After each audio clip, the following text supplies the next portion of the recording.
पापा है, कोई मेहमान नहीं।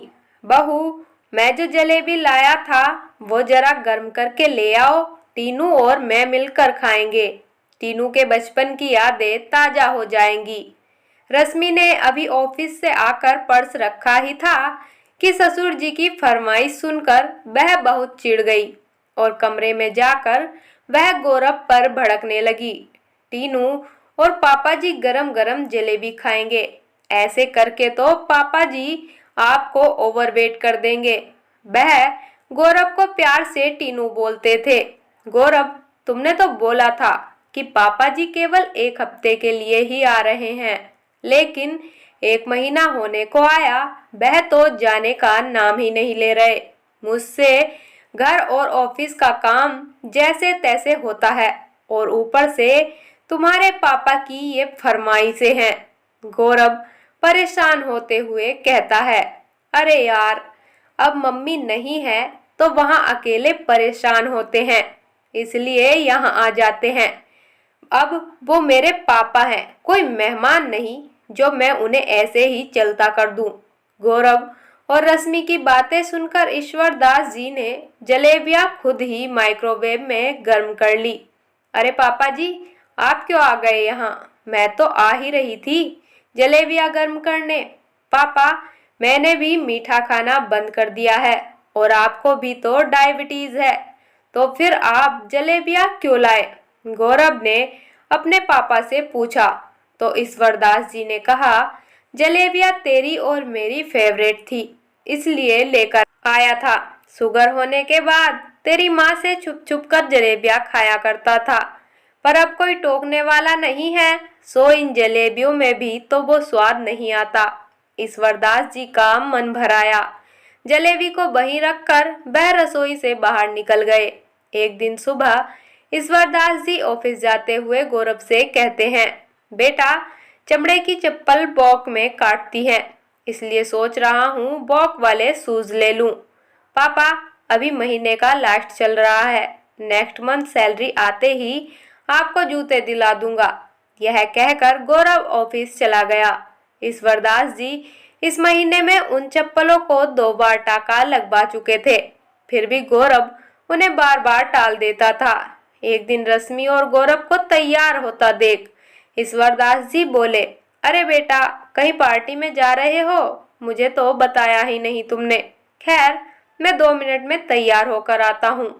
इस पर गौरव ने कहा, पापा जी, हम दोस्तों की आपस में पार्टी है, वहाँ कोई बुजुर्ग नहीं है, आप वहाँ बोर हो जाओगे।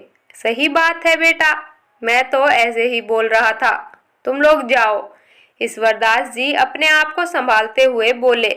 बहू और बेटा उनके मुंह पर दरवाजा बंद करते हुए बाहर निकल गए। ईश्वरदास जी ने अपने पर्स से पत्नी की फोटो निकाली और उसे देखकर बोले, जाने क्यों, आज जानकी जी आप मुझे बहुत याद आ रही हैं। जब टीनू मेरी उंगली नहीं छोड़ता था तो आप कहती थी कि बेटे अपनी माँ के चमचे होते हैं, पर मेरा बेटा तो अपने बाप का चमचा है। देखिए, आज वही बेटा मेरी उंगली छोड़ गया। आज उसके हिसाब से वह बड़ा हो गया और मैं बूढ़ा हो गया। बच्चों की अपनी जिंदगी होती है, मैं तो यहाँ बेकार ही आया।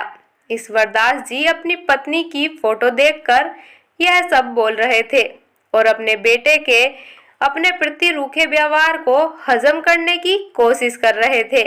एक दिन ईश्वरदास जी का उनके बहुत पुराने दोस्त रघुवीर जी से मिलना हो गया। रघुवीर जी से बात करते करते उन्हें अपने बेटे गौरव के फ्लैट पर वो ले आए। दोनों दोस्तों ने अपने बचपन की, कॉलेज की और ऑफिस की कई यादें ताजा की। इतने में ही गौरव और रश्मि भी घर आ गए। नमस्ते अंकल, बड़े दिनों बाद मिलना हुआ, कैसे हैं आप? गौरव ने रघुवीर जी से पूछा। हाँ बेटा, मैं तेरे बाप की तरह घर से चिपका नहीं रहता, घूमता फिरता रहता हूँ। अभी नासिक से घूम कर आया हूँ और वैष्णो देवी जा रहा हूँ। हाँ, पापा को घूमने फिरने का तो पहले से ही शौक नहीं है, गौरव ने कहा।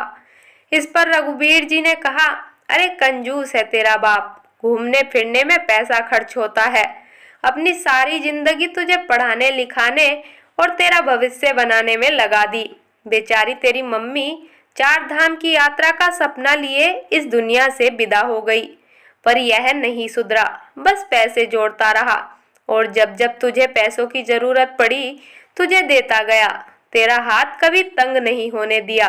और यह देखो, अपने आप टाके लगी चप्पल पहने हुए घूम रहा है। रघुबीर जी की ये बात सुनकर गौरव और रश्मि की नजरें शर्म से झुक गई। रघुबीर जी की सुबह की ट्रेन थी तो इसलिए वह चले गए। वहीं ईश्वर दास जी भी खांसते हुए डाइनिंग टेबल से उठकर अपने कमरे में आ गए और अपने कमरे की दीवार से सट कर वो बुरी तरह रोने लगे। सुबह जब गौरव पिता के कमरे में माफी मांगने के इरादे से गया तो वहां पिताजी नहीं थे, बल्कि उनका एक खत था। प्रिय बेटा टीनू, मैं सुबह की ट्रेन से रघुबीर जी के साथ निकल गया हूँ, पहुंचकर खबर कर दूंगा। बेटा रघुबीर की बातों का बुरा मत मानना, पर वह जो कह रहा था है तो वह सच ही। बच्चे माता पिता से पूरी जिंदगी प्यार और अटेंशन पाते हैं, फिर क्यों वही बच्चे वह प्यार और वह सम्मान बड़े होने के बाद अपने माँ बाप को नहीं लौटा पाते। बेटा, ना मुझे तुम्हारा पैसा चाहिए और ना ही तुम्हारी प्रॉपर्टी। मेरे पास अपना कमाया हुआ खूब है। तुम्हारा बाप पूरी जिंदगी कंजूस रहा, पर अब वह खुद के लिए खुलकर खर्च करेगा।